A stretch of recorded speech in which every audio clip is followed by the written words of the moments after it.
listening to the Post-Apocalyptic Media Podcast, your source for all the latest post-apocalyptic news.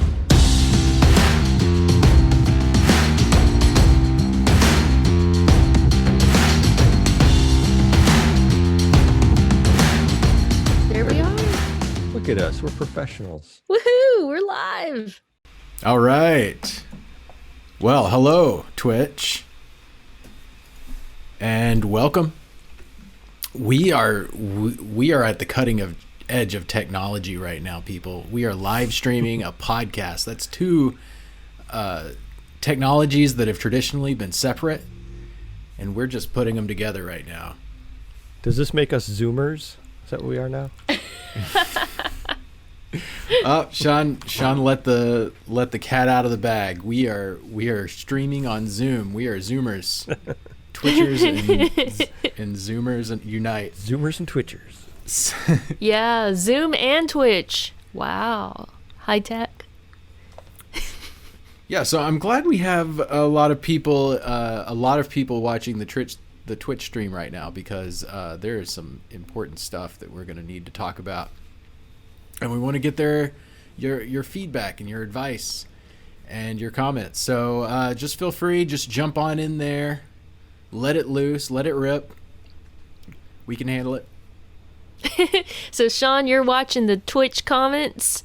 Yeah. Good deal. I'm keeping an eye over in case anyone says anything in Discord. Okay, cool. Yeah, and I just got the announcement on email saying that we went live, so I imagine everyone else will be getting theirs, anyone who's following. All right, good. Well, I'll just start it out by saying that we have a Discord channel. So jump in there sometime if you want to chat with us. We're on there all week. We've got some good discussions about video games going on right now, about some movies, about what external Blu-ray player you maybe Mega Dude ought to buy. Yes. And that's where we get a lot of our ideas for the podcast. And in fact, on that note, I was listening to old podcasts, because that's all I do. I just listen to old podcasts, and that's what you should do as well. Just go back through the catalog. We got some good stuff in there. You maybe didn't know about some of that stuff. So I was listening to the old podcast, and I realized we brought up Maximum Apocalypse, the board game, and we gave this really half-hearted explanation of it. And it didn't tell anybody any useful information. So I came up with an idea, which was, what if I gave people useful information about Maximum Apocalypse? That's a board game that Strontium Dog told us about in Discord. I went out and bought it, and now Stephanie and I are playing it like every weekend. So great. It's so much fun. We survived a nuclear apocalypse last week. Wow. We did. We collected resources and brought it to the shelter, and we lived. We had to kill a lot of mutants along the way. It was really messy.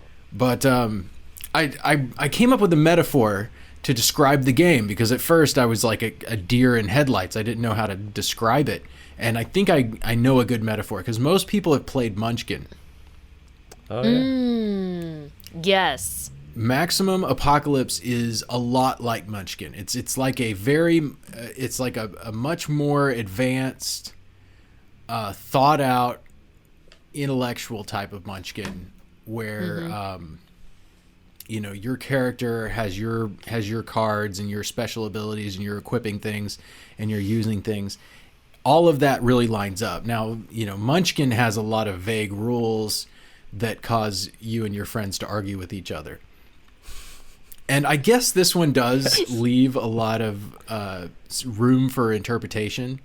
But, and in fact, Stephanie and I were commenting that we were bickering so much over this game that it would be an entertaining thing to stream to the internet, just so that people could see what a married couple looks like, bickering amongst themselves over whether you roll the dice.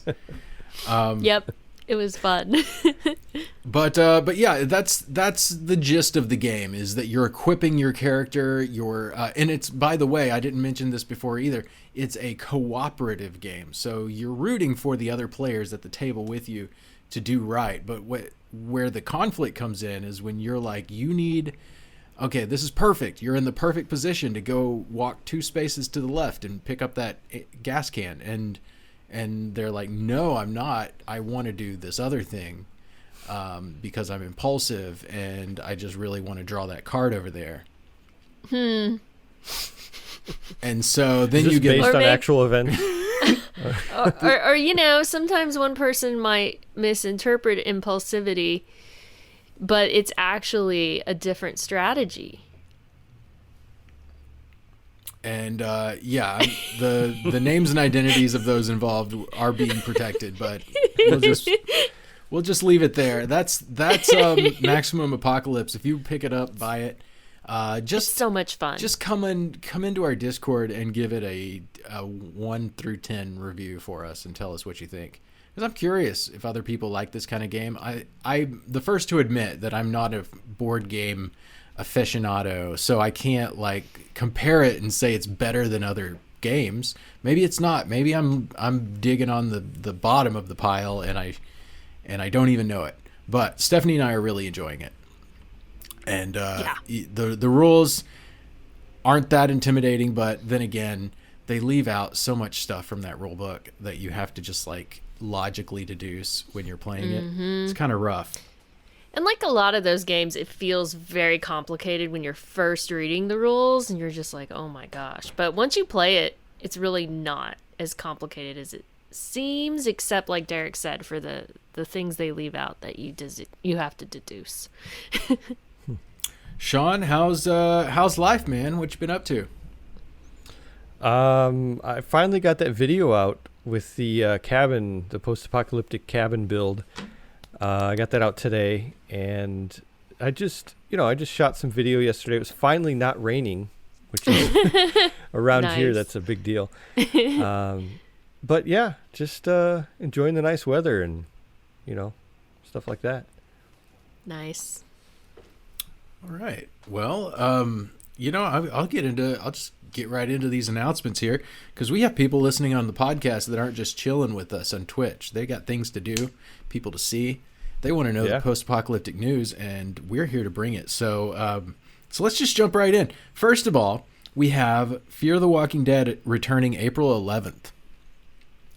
So that's just a couple days away. Yeah. Sunday. Wow. By the way, I should say, we are going to be talking about the finale for The Walking Dead on this episode.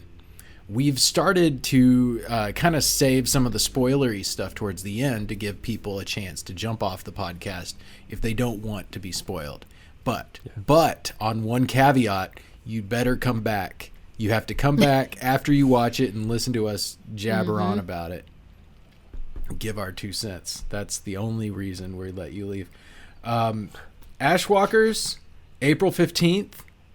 That's a video game that's going to be really interesting. I'll be interested to see what the final product looks like. It's a deep RPG, but it doesn't look as uniform as most deep RPGs, I guess you could say.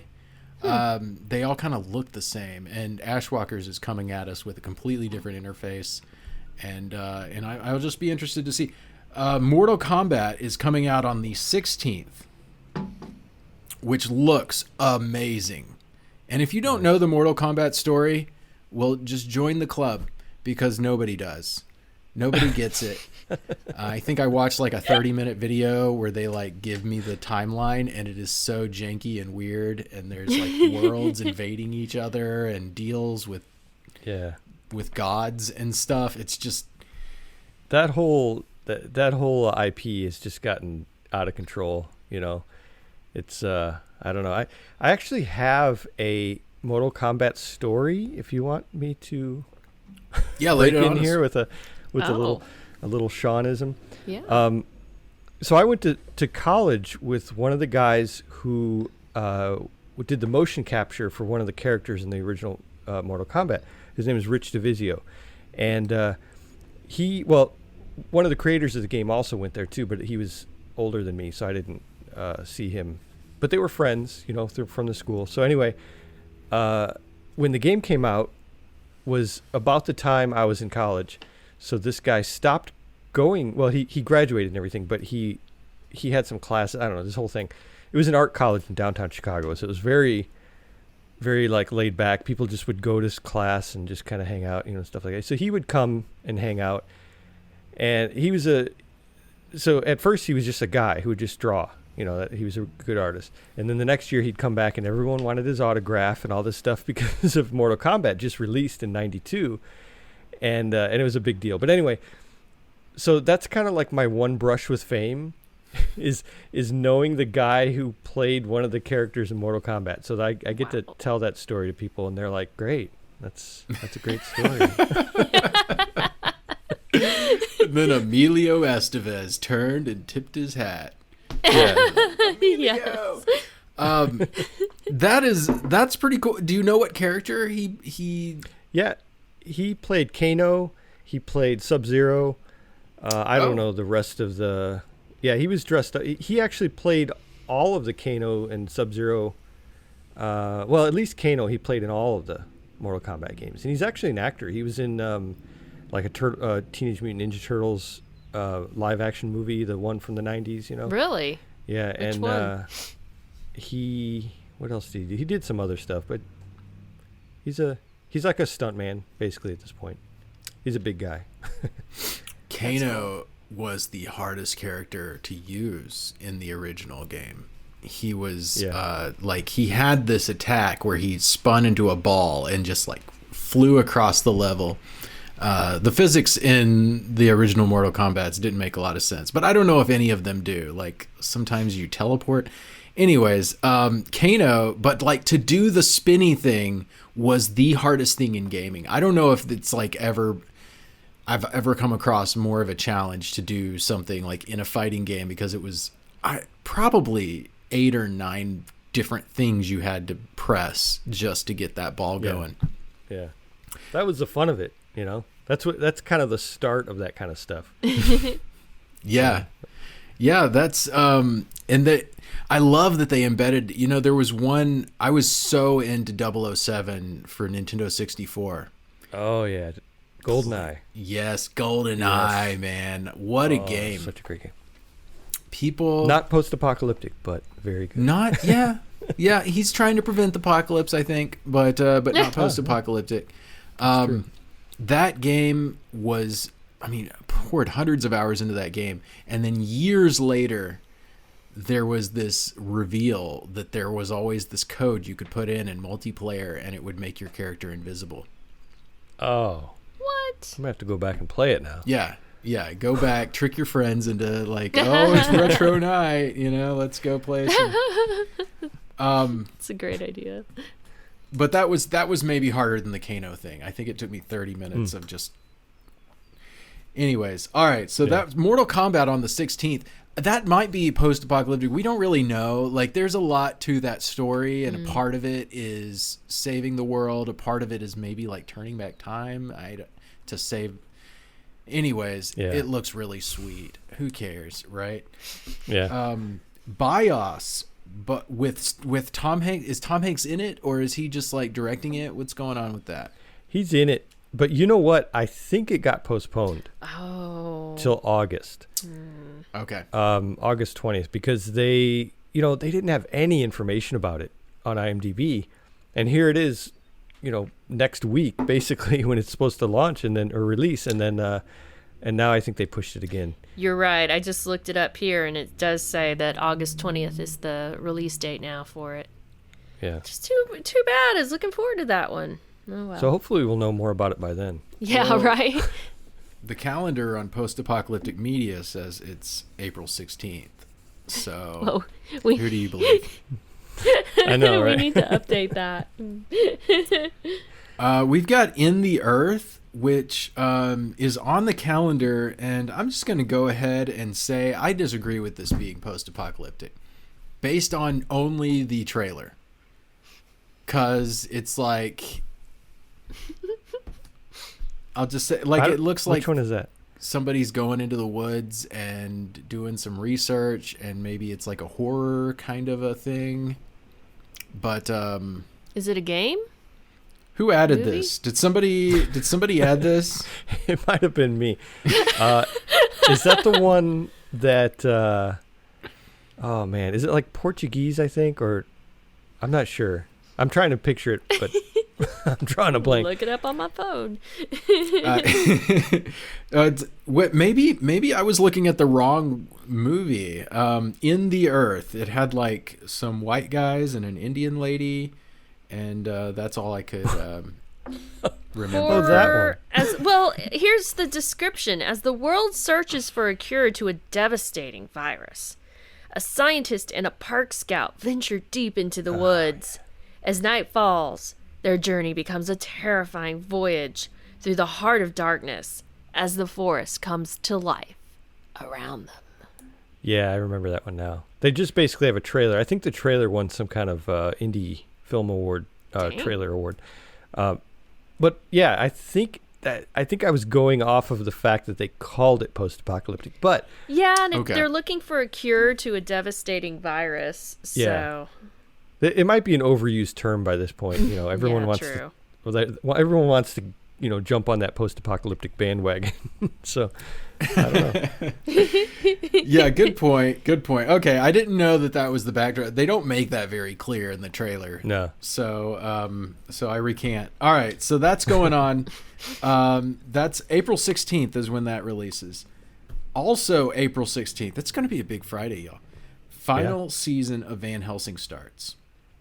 Whoa. So a lot of people are really excited about that. I'm not current, but I'm going to try to get Stephanie to watch a little bit of Van Helsing with me and see if I can't get her hooked. Well, good luck. I think I've watched one episode of Van Helsing so far. One episode, that's all you gave it? This is like a post-apocalyptic show that's been on Sci-Fi, a major channel, and you gave it one episode. That can't be right. You probably watched 2 or 3. Maybe 2 or I don't know. It's been a while. It got a little weird at the end of season 1, I'll say. But you push through. You push through, and sometimes you get rewarded. All right, Quiet Place, April 23rd. Oh, that's Quiet exciting. Place 2. Yeah. Quiet Place 2. Thank That you, one yes. I'm really looking forward to. Yeah. Is it called A Quieter Place? I don't understand. But like, how could they keep going with that? A loud place. So that's happening. Maybe we'll find out a little more about these aliens and the war against them. I mean, I liked the first movie, and they were hiding, and we didn't really get much of the alien. But I'm just hoping that they don't lean into that again and just give us a second version of what if we have to be really quiet. Yeah. So is this something that's coming out in theaters, Derek? Is it like a streaming service? I don't know. Sean, do you know? I don't know. I mean, it's so hard to know nowadays, right? Yeah. Just like, I want to watch it streaming. Probably Yeah. going to both. That's what they've been doing. Yeah, unless You're they right. hate That is money. what they've been doing lately. Yeah. No, sorry, we don't want your money. We only want people who are willing to go to the theater. Although that did happen recently, didn't it? Wasn't there a theater-only release? There was one you and I wanted to watch, yeah, and they actually weren't streaming it. I was so annoyed. They brought some AMC stock because they're Wall Street bets degenerates and wanted to That's the force new us. norm now. We're just like, what? It's not on streaming also? What's going on? And that's only been a thing for a year. We're already spoiled. Yeah, we're So- done with the... Go ahead. Oh, I was just going to say, when did you say Quiet Place 2 is coming out? I have it as April 23rd. Is that not correct? Weird. Well, I'm just seeing here, there are a couple articles claiming it's May 28th. All right. So we'll just have to double check on that. But I'm also hearing that it's going to it might release on streaming like 45 days after it releases in theaters. Oh. So I don't know. I guess that lines that's up. interesting. Okay. Well, Double check on that for our calendar. I'm going to fire our calendar guy. because this is all over the place. They're changing things constantly. They're like Yeah. trying to time it to when the most audience will be in the theaters, and things are constantly changing and moving around. All right. Near Replicant is a game that is being remade and released on April 23rd, maybe, if the calendar's correct. We've got Handmaid's Tale. Okay, yeah, that's the big one. Handmaid's Tale. Man. Yeah. The end of April. That's huge. 28th. On Hulu only. That's huge. Hulu and illegal places, but Which we do not support. no. No, we do not. But we've covered Handmaid's Tale quite a bit in the past, so we will continue to do that. We've got a neat little story up on our site already that if you search for it about the map for Handmaid's Tale and for the Handmaid's Tale universe, and that's a fun one. Also a fun one, just anyway, I could keep going, but let's just say there's some fun articles on there, so check them out. You need a little refreshing before the season begins. We should do like a Handmaid's Tale bingo or something where Oh my gosh, that's such a great idea. common tropes of Handmaid's Tale come up, and it's like somebody says a misogynistic thing, like No, I think a Handmaid's Tale bingo and drinking game. Make it a bingo / drinking game depending on your preference. That could actually be pretty entertaining. June, they used to do these close-ups of her, right? That were kind of funny. These close-ups of her eyes that became a bit of a trope. oh my gosh, Yeah. those were so bad. I wrote a story about that last season. It almost became a joke the way they would end with a close-up of her, even if it didn't really make sense. It would just close in on her eyes every episode. It's kind of funny. It became this running joke on some of the discussion forums I was in. Yeah, that show, I have a love and hate relationship with it. Like, when I like it, I love it. And when I don't like it, is most of the time. Well, and it's also so disturbing sometimes that you're just like, well, I can't say I love this show because that just feels wrong. Because it's just so disturbing. Because it's At times, like, really disturbing, It's like, oh gosh, I have so many conflicting feelings about this. It's a good post-apoc, but oh my gosh, they get dark. has a progressive message that I really believe in. However, like, I'm against rape, of course, so I have to support Handmaid's Tale. It's just easier to love zombies, I think. So. Yeah, that's true. All right, so really looking forward to that. Gosh, I feel like I'm being a little dishonest in saying I'm really looking forward to it, but I know there's a lot of people out there who really look forward to it, and I kind of wanted to like buddy up with them, and maybe that's the wrong attitude. I'm just trying to be everything to everybody, and that's no way to live. I mean, for what it's worth, I'm looking forward to it. So, all of you who are looking forward to it, come join me. I am looking forward to it. Looking forward to that trash show. I just completely changed. Attack on Titan. We also, another thing I realized in re-listening is that we talked about how we were going to recap, talk about that last episode, and we never actually did. And we're not doing it on this episode either because we didn't really pitch that, and we don't have time. But what Stephanie and I have been discussing is maybe doing just a special discussion about that last episode and putting it out just as a one-off, not as a full podcast, but just as a little thing for the Attack on Titan fans. So be on the lookout for that. We'll announce that in our Discord if and when that happens.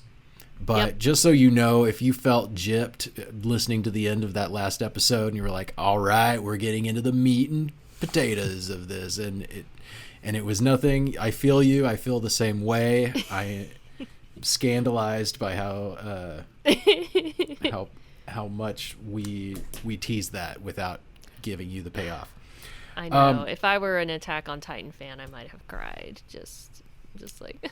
Yeah, Stephanie would have. I mean, because I am an Attack. Anyone who listens to this knows that I'm probably the most fanatic Attack on Titan fan. But I'm just saying that if I wasn't connected to the podcast, I would have been sad. Yeah. So yeah, I think that video is a great idea, Derek. All right. So, Sean, I wanted to ask you about this article about zombie brain activity that you wrote recently. Oh, yeah. So it's pretty interesting. Basically what they're saying, they discovered, and they said in the research paper that it's something that makes sense, which is that we have cells in our bodies that kind of work as a janitorial crew that clean up after, something big like brain surgery or any kind of big traumatic injury to your brain. There are cells that recover that injury. And when we die, they said, I think one of the research papers said up to 12 hours later, those cells are still trying to fix the problem. Oh my gosh. And that's scary. Yeah. So they're calling them zombie cells. Because they're basically trying to clean up the mess and from there, I don't know how detailed it is. I don't think they're trying to like restart you or anything, but they're trying to just work overtime to clean up the mess in your brain, and you're gone. So it's crazy that first of all they just discovered this, and second of all, that like where can we go from here? Is that something we can use to further some aspect of science? It's crazy to think about. Wow. That is yeah, crazy. Like umbrella corporations checking that out, thinking how can we make them stronger. Yeah. Very interesting. Okay, well, so zombie apocalypse for now averted, because these aren't bringing us back to conscious thought, at least. Yeah. There's another apocalypse averted. Some scientists took some human genes, and put them into embryonic monkeys. And what they found was this particular gene was able to make the monkey brain swell up, like way bigger than it's naturally supposed to be. And this is, of course, the plot for the modern remake of Planet of the Apes. Yeah. So I was concerned until I read in the article that they, once they like proved that they could do it, they just, destroyed the baby monkeys. So many ethical questions about that. I mean, or it was embryonic. I mean, whatever. Oh, so I was gonna say, were they like gaining sentience, and then they were like, "No, you're out of here." It's like awful. There's monkeys like, "Could I get out of here, please?" And they're like, "Oh, I wish you wouldn't have asked that." It's like, but did they really like? Is someone out there raising a monkey like secretly? Right? Why did they do this experiment if not for a reason? Yeah. Somebody wanted a really smart monkey. Somebody wanted the monkey from Umbrella Academy. Yes. And he was, when he was a little baby monkey, he was so cute. So that was a crisis averted. What I wanted to talk about for my topic today was another apocalypse that we didn't exactly avoid. And so I'm going to have to bring up my notes for this, because this one's kind of a big deal. So, okay. So, as little kids, we're always told, I'm making too much of a generalization here. As a millennial who went to public school for a little while, I was shown the most apocalyptic vision for the future. They'd show us like this video, and they'd be like, the ozone layer is going away, and what's going to happen is 1 in every 3 people is going to get skin cancer. So look to your left and right. One of you is going to get it. And oh my gosh. There's and then there's the global warming, and there's a lot of things that you're told, like, this is going to happen. And you kind of get almost numb to it. You're like, you know, every day there's a new tragedy or catastrophe that I sounds like I should be paying attention to it. But if I just ignore it, I seem to get by all right. Well, that's not a very useful life skill, to tell the truth. If there's a real emergency, then you should be aware of it and you should care about that. But we just have so many things coming at us all the time. There is an article that was written by Erin Brockovich. Now, if that name sounds familiar to you, that's because Julia Roberts played Erin Brockovich in a movie and made her story really famous. Erin really is an attorney. She has a thing for like ecological disasters, things like if chemicals get into your water supply and cause a lot of people to have cancer, then, you know, she might be interested in representing the people. She wants to make the world a cleaner place where we don't get cancer as often from these chemicals, basically.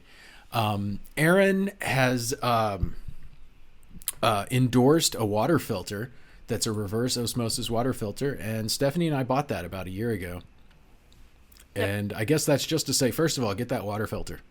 It's the AquaTrue, and it takes everything out. It's reverse osmosis.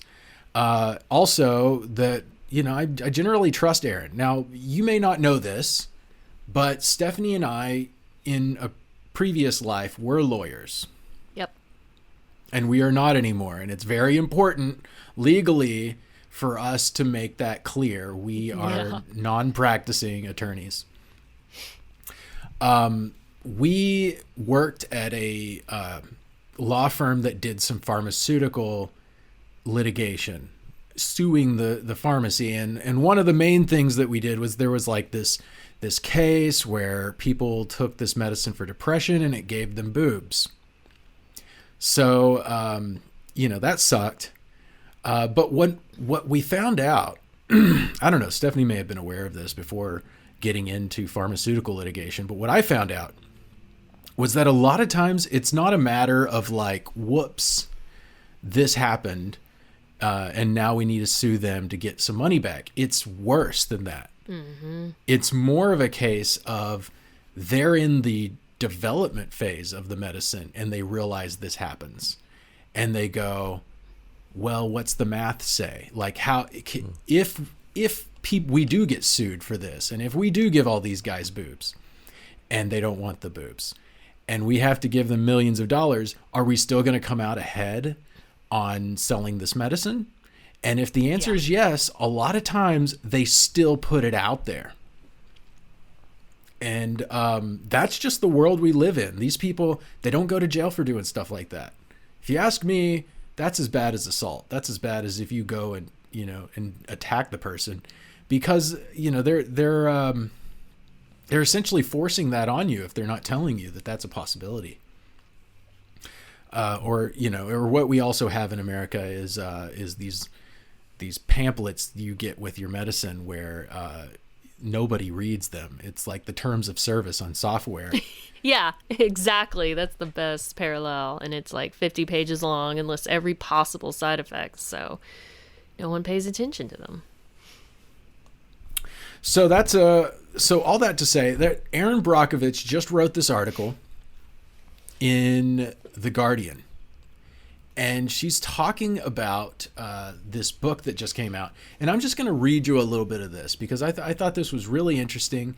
And it's definitely has to do with the apocalypse. So a new book called Countdown by Shanna Swan, an environmental and reproductive epidemiologist at Icahn School of Medicine at Mount Sinai in New York, finds that sperm counts have dropped almost 60% since 1973. Following the trajectory that we are on, Swan's research suggests that sperm counts could reach 0 by 2045. What?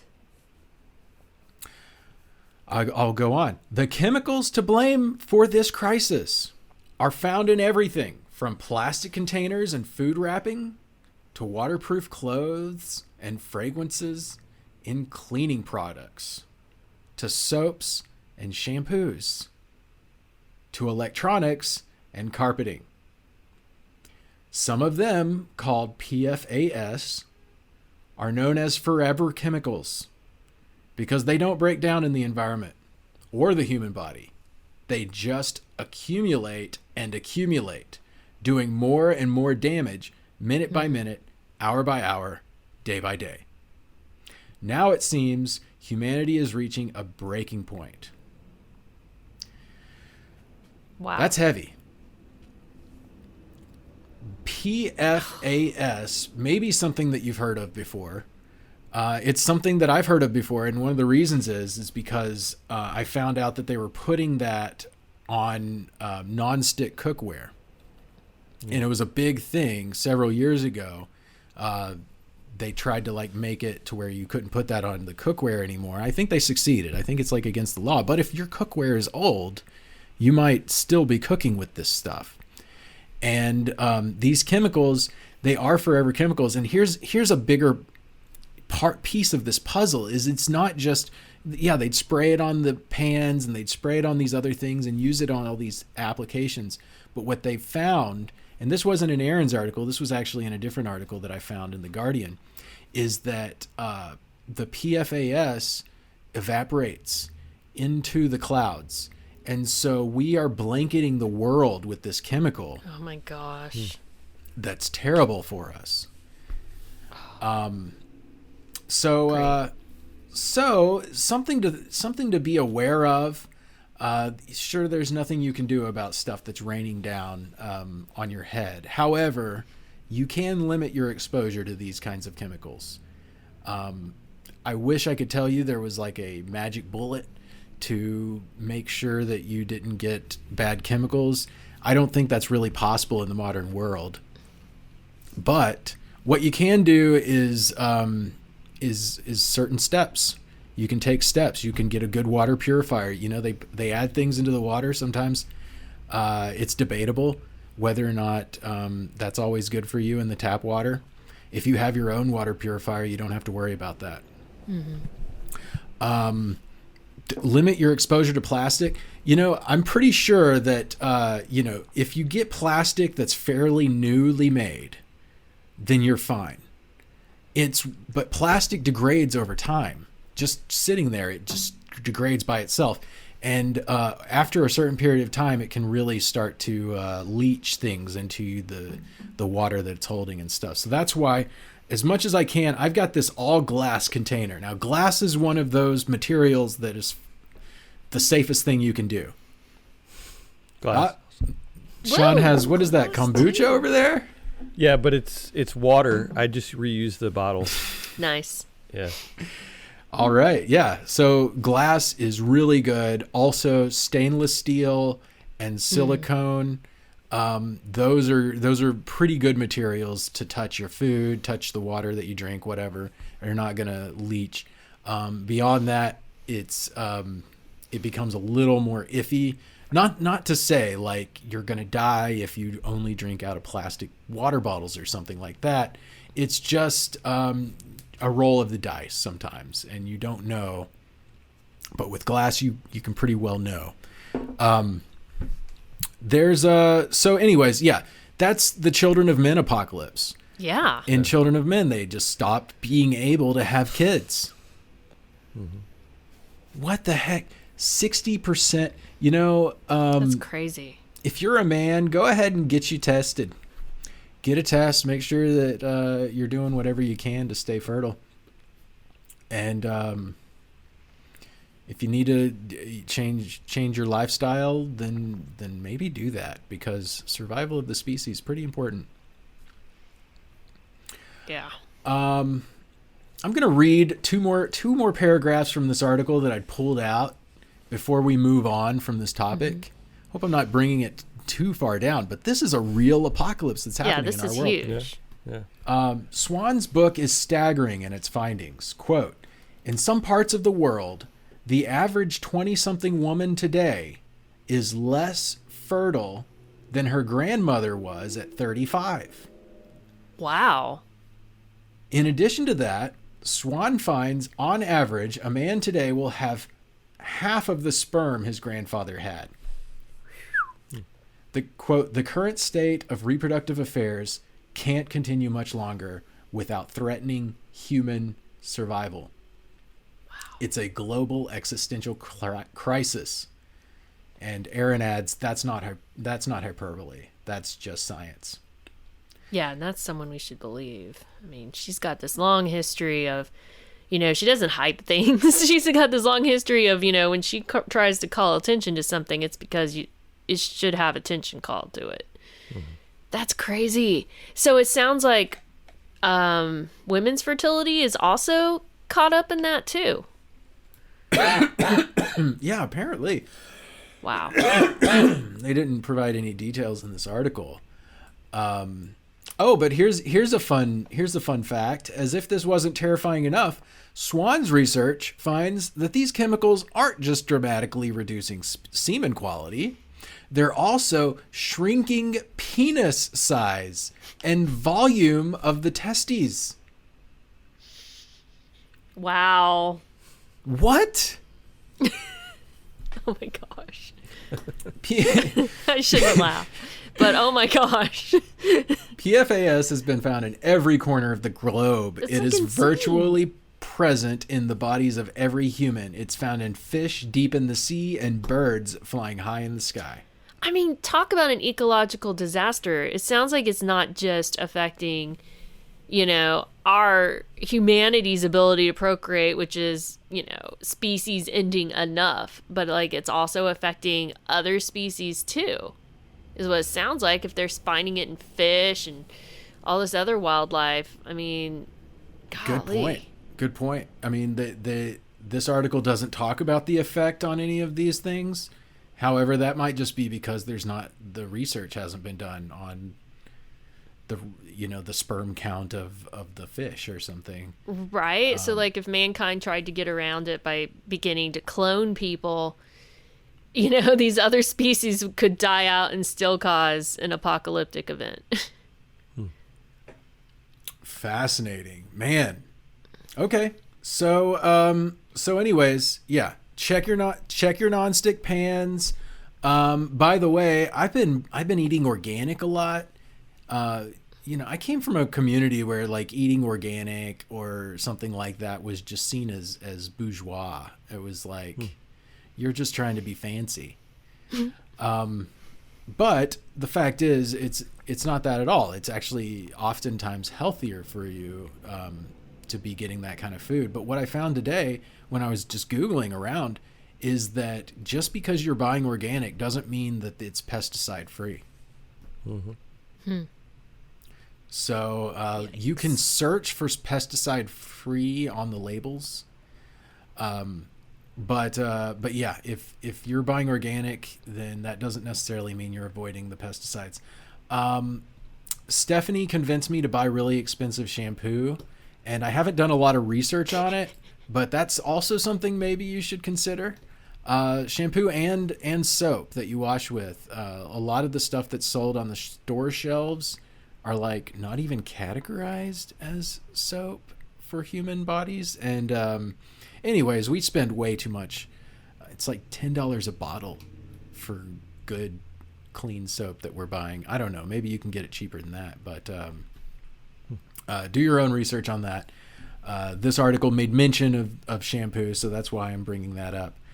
So anyways, that's all stuff. Maybe you don't have a lot of say in these manufacturing practices and stuff, but I think that we educate ourselves so that when we do have the opportunities, whether it be through, voting for somebody who's going to be responsible with the environment and with these chemicals, and the disclaimers and the FDA and all these other things. I say FDA, but I know we have an international audience. So that's just American speak for regulation on these kind of chemicals and foods.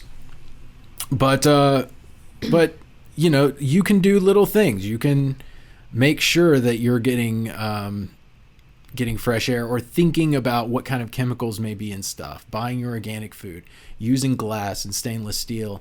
And I have lots of non-stick cookware, but it's new. It's after they banned all the bad stuff, supposedly. But you can't avoid all the danger. You can't afford all the risk, but it's something to be aware of. Good advice. All right. Well, we have 2 more topics here. We have The Last of Us, not The Last of Us. We have The Last Oasis. Oh. Which I downloaded last night and played for an hour and a half. Yep. Have you played it yet, Sean? No, not yet. The Last I watched. Oasis is a survival MMO. So right up Sean's alley. Nice. There you go. I'm going to spend the rest of this trying to convince Sean to play Last Oasis. So here it goes. Live stream it. Yeah. I said it was free on Xbox, but what I should have said, because I hadn't done it yet, it's free-ish. It's a trial. It's 1 hour is free. And then they abruptly cut you. There's no like warning here, you need to get your shit together. It's just like immediately kicks you out of the game. Yeah, no warning. And which was maybe smart, because when that happened, I was in the middle of a thing and I was like, I just put that on the money. I didn't even consider You whether did. I You liked didn't the even game. think about it. You're like, didn't even consider, do I want this? They got you. They did. They got me, and I wasn't worked. sure like if I was happy with that decision. Like 2 minutes later, I was like, should I have bought this? It's $35, so it's not like even a full Xbox game right now. But so a few initial thoughts about it. It looks nice. It's a good looking game. The game physics seem really good. They have a fighting system that's actually pretty neat. You can, you're blocking different directions and hitting in different directions, and the way they set that up, it's kind of intuitive, kind of different. At least I've never seen a game do it like this, where you're like moving the camera to show which area of the body you're wanting to hit at. I don't know if it's great. I only killed about 6 enemies, but there was a lot of gathering resources and turning those resources into other things. Tons of crafting. That's and to me that's a fetch quest. Now I don't begrudge a fetch quest. The fact is, life is full of that kind of thing. And so if you're going to do a simulation of survival, then you need to put that in there. You got to go down to the lake and you've got to collect rocks and whatever. But plus, we MMO players love that kind of stuff. Really? Yeah, it's. Well, there was a lot of it. There was a lot of that, and you upgraded your For the equipment. genre.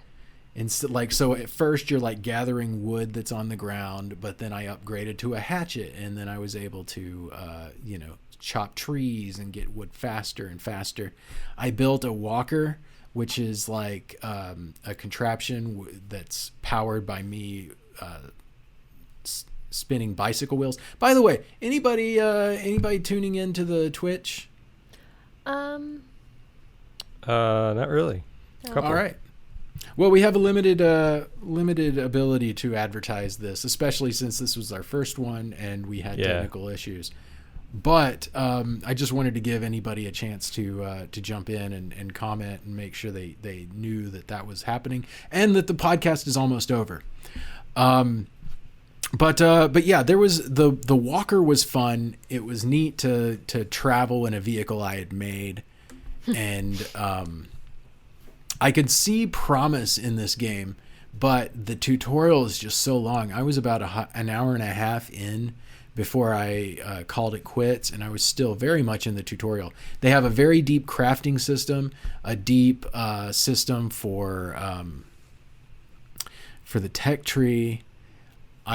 There's a lot to like about the game. I'll be honest. There's a lot to like. It just is a slow burn, and that's difficult for me. But maybe other people would really appreciate how accomplished you'd feel once you do start getting good gear because you really earned it. I will say that the early moments of the game where you're crafting, if you're, watching as a spectator, not as fun.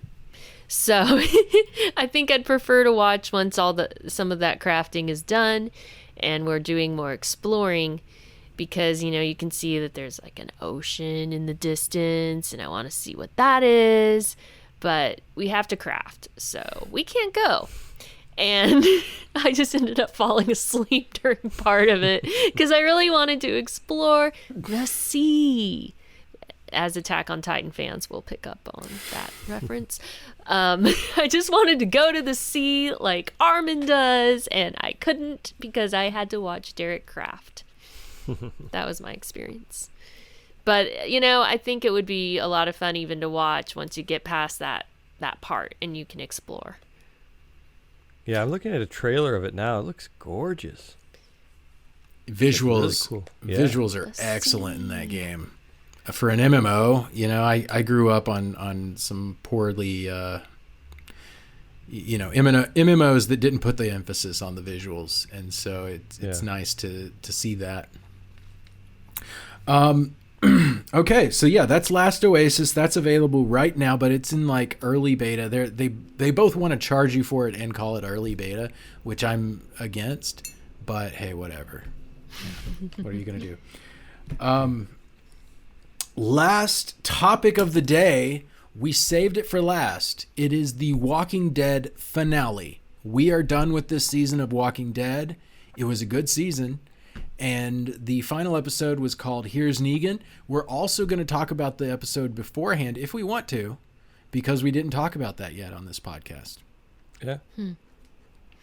All right, so let's just jump right into it. Anybody who wants to go first?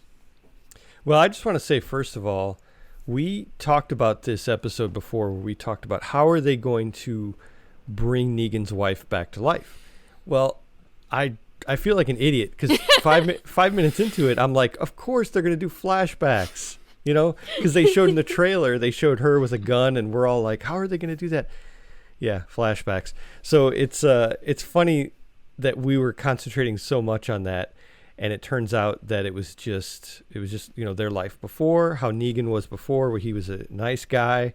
Well, kind of. Not, yeah, I guess he wasn't really a nice guy. He was kind of a jerk. Yeah. But he wasn't a murderer yet.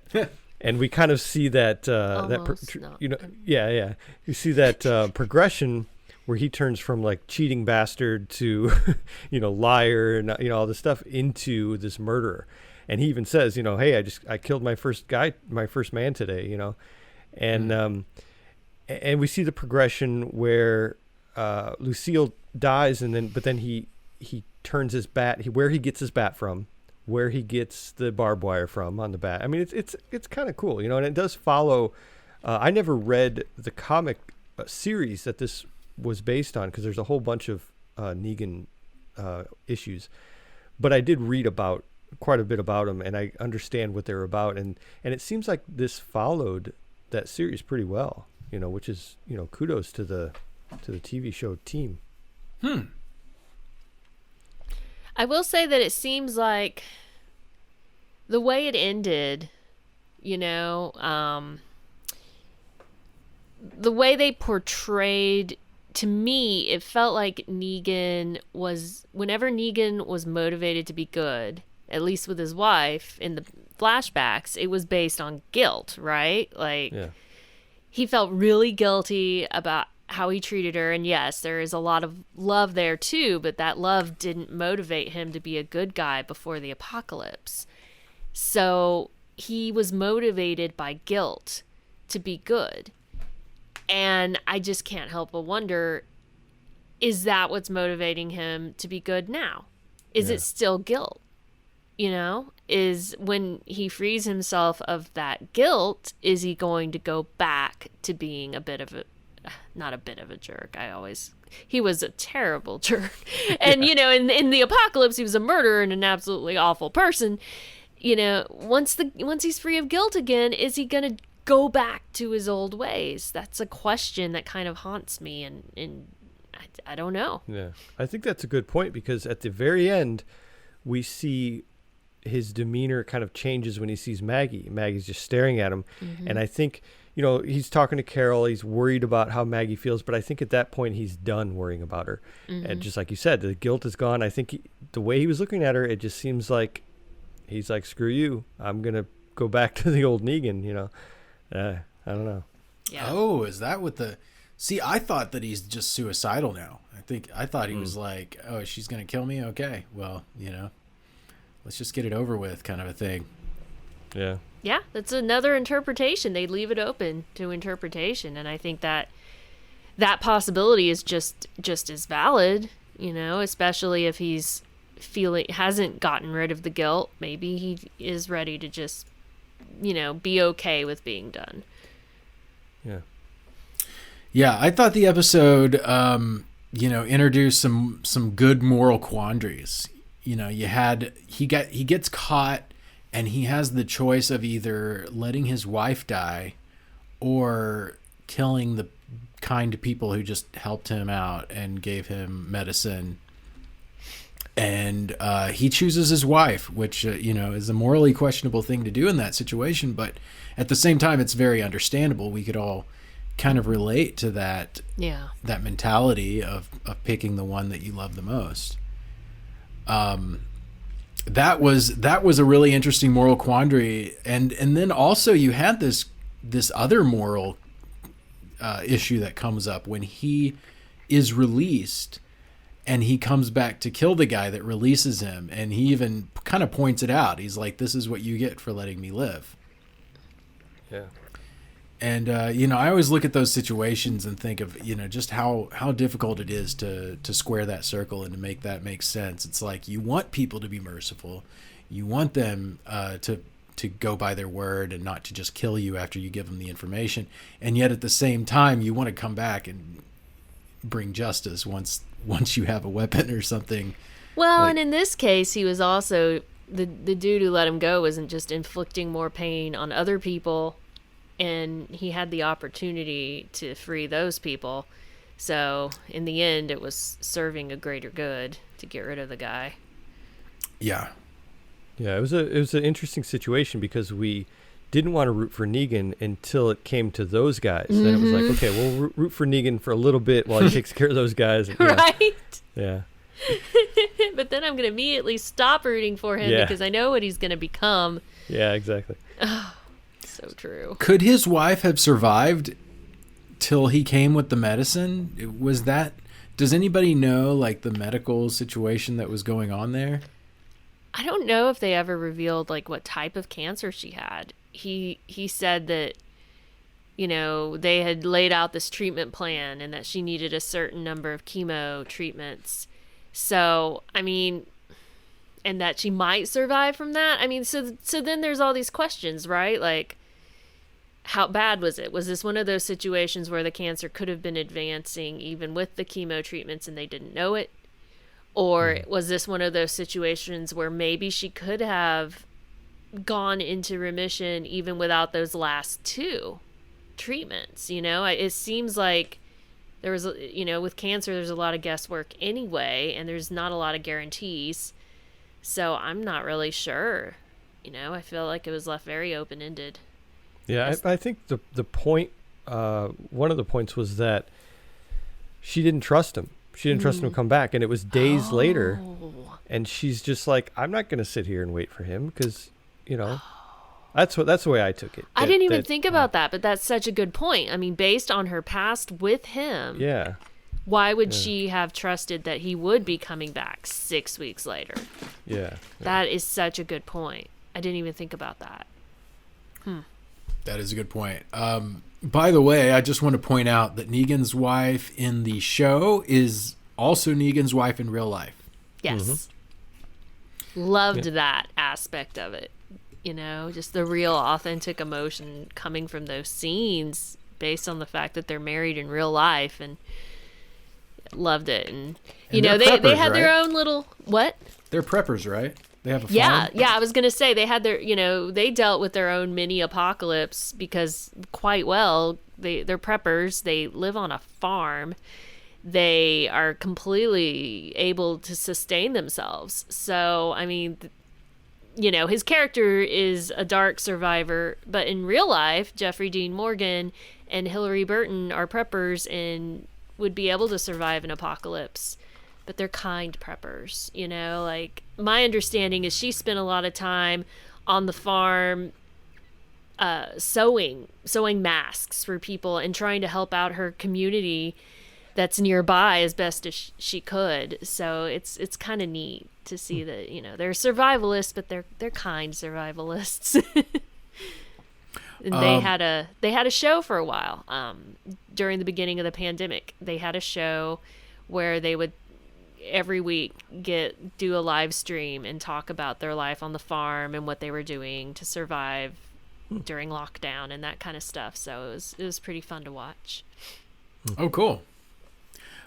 We've also got this other episode where Carol is kind of getting used to life back by herself. They're waiting for Daryl to come back. Any comments about that episode before we move on? Well, I thought it was good. That's I'm trying to think back 2 weeks ago. And that's the one where they split up. They went different routes, and then they each kind of had their own just series of things to fix. Carol was trying to make soup. Yeah, she's trying to make soup. Yeah, and catch a rat. That's right, the rat trap. And then Daryl was trying to fix his bike and all this stuff. And I don't know. I guess I don't remember. That's all I really remember from it. But what did you guys take away from it? I recall people complaining about it a lot in discussion forums. I think it wasn't as highly rated as, say, Here's Negan. Yeah. I'll let Derek, talk about his perspective. I came after we watched it very closely to Here's Negan, and I know, I came away from both of them thinking, wow, I would much rather have a Negan spinoff. I know they already have a Carol and Daryl spinoff in the works, but what I want is a Negan spinoff. And that was kind of what I took away from the 2 episodes. Yeah. Oh, so they have it. That's 100% for certain. They're doing the Carol Daryl spinoff. Yeah. Last I heard. All right, so that kind of sets the stage, this last episode, the second to the last episode, I should say, for that spinoff, if that's what they're going to do next. I see. So I guess that kind of makes sense. Carol has been in a weird place. She just got hard rejected by Daryl. And she's kind of dealing with that, but she's also just kind of been floundering for a long time. Yeah. Really since her kid got murdered, I guess you could say. Well, she went badass apocalyptic survivor for a while, where she was almost like an action hero.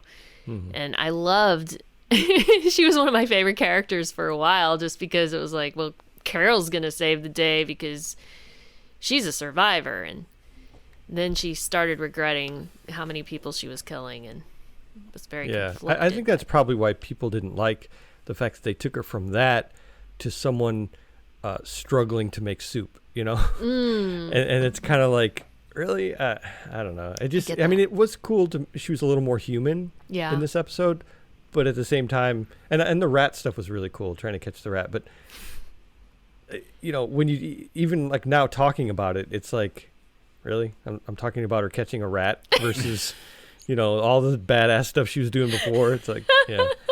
I was so scared that the rat was going to be the meat in the soup. That was my fear. The whole time I was worried if she caught it that it was just going to be part of the soup. Yeah. Well, with that, we are going to call it. You guys, I appreciate you tuning in and being with us here every week. We broadcast every week on Friday. So that's when it comes out. But when we are doing our live stream, if we do it again, it's going to be on a Tuesday.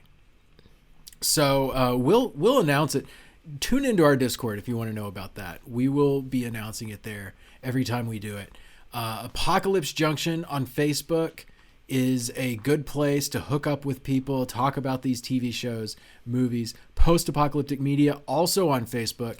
Postapocalypticmedia.com is your one-stop shop for all of the news, everything that's going on. We have a calendar on there. We got a link to the Discord. We got Sean writing articles. Stephanie's writing articles. Derek's usually working on the website. And so we're just firing on all cylinders right now and having a good time. Let me point out real quick that if someone is watching on Twitch for the first time and they've never seen us before, they can go to the About section, click on About, and it has links to the website, to the Discord, and all that stuff. Yeah, absolutely. There's probably a big donate button over there too, so don't forget that. Well, it's just a link to my bank account, my PayPal. Yes. It's a dark spot on their street where you can drop off some money. So don't tell the IRS that you're giving us money. That's the number one rule. You guys, I hope you have a safe rest of the week. I hope you avoid PFOAs, PFAS, and all of the other PF chemicals that are killing us and making our penises shrink, apparently. And we'll be here next week. We'll be talking. Are we going to be talking about Handmaid's Tale? No, Handmaid's Tale is not. We'll be talking about Fear the Walking Dead. Mm-hmm. How about that? Sean, you going to watch it with us? I'll try. Yeah. All right. All right. If you don't, we're going to spoil it next week. Okay. All right. All right, you guys. Everybody stay safe. And as always, always, always be ready for the big one. Bye, y'all. Bye. Bye.